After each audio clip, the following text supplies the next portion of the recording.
Kakinada rural నియోజకవర్గంలోని P Venkatapuram గ్రామంలో Jal Jeevan machine పథకం ద్వారా నిర్వహించిన ఓవర్ హెడ్ ట్యాంక్ ను రూరల్ ఎమ్మెల్యే పంతం నానాజీ ఘనంగా ప్రారంభించారు.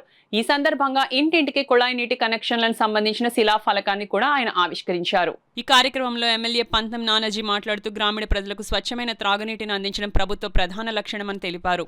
జల్ జీవన్ మిషన్ పథకం ద్వారా ప్రతి ఇంటికి నాణ్యమైన నీరు చేరేలా చర్యలు తీసుకుంటున్నామని, దీని ద్వారా గ్రామాల అభివృద్ధికి మరింత ఊపునిస్తుందని పేర్కొన్నారు.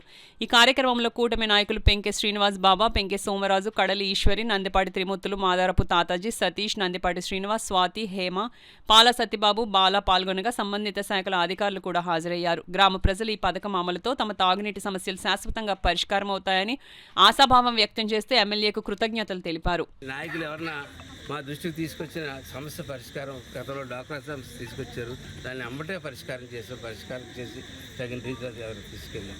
ప్రతి ఏ సమస్య అయినా సరే మా నాయకులు, కూటమి నాయకులు మీకు దగ్గరలోనే ఉన్నారు. ఒక పార్టీ కాదు, 3 పార్టీల మనుషులు ఉన్నారు మీకు. 3 పార్టీల మనుషుల్లో ఏ ఒక్కరికి చెప్పినది ఆ కౌరు నా దగ్గరికి 2 నిమిషాల్లో చేరుతుంది.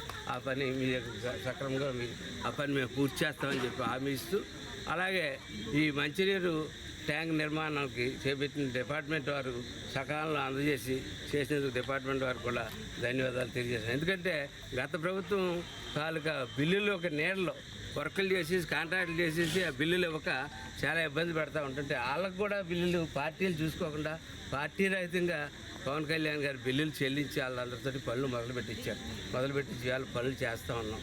పనులు చేసి ఈ నీరు ప్రతి ఒక్కింటికి కూడా శుభ్రమైన నీరు, ఆరోగ్యకరమైన నీరు ఇస్తామని చెప్పి మాటిస్తూ, అలాగే రోడ్లు కానీ డ్రైన్స్ కొంచెం టైం పడుతుంది డ్రైన్స్కి అయితే. ఎందుకంటే ఒక మ్యాజిక్ డ్రైన్ అన్నది ఒక ట్రైల్ ఒకటి వేస్తూ ఉన్నారు మన ఏరియాలో. అది షూట్ అవుతుందా లేదో చూసుకుని ఆ షూట్ అవ్వకపోతే మామూలు ట్రైన్లోకి వెళ్తాం. కాబట్టి అక్కడ డ్రైన్స్ విషయంలో తప్ప మిగిలిన అన్ని విషయాల్లోని ప్రతి ఒక్కటి విషయంలోని మేము అవేర్గా ఉన్నాం. మీరు తప్పకుండా మా కూటమి నాయకుల ద్వారా ఏ కౌరు పంపినా సరే ఆ కౌరుకి వెంటనే మేము మా దగ్గర నానాజీ కనపట్టలేదు, నానాజీ గారు రావట్లేదు, నానాజీ గారు ఏం చేస్తున్నారు అన్నది చూసుకోండి. ఎందుకంటే నానాజీ అటు ఇటు తిరిగి కన్నా నానాజీ చోట కూర్చుని మీకు నిధులు తీసుకొచ్చి మీకు పని చేస్తుంటే చేయడానికి పోలేంతమంది 3 పార్టీల నాయకులు ఉన్నారు చేయడానికి.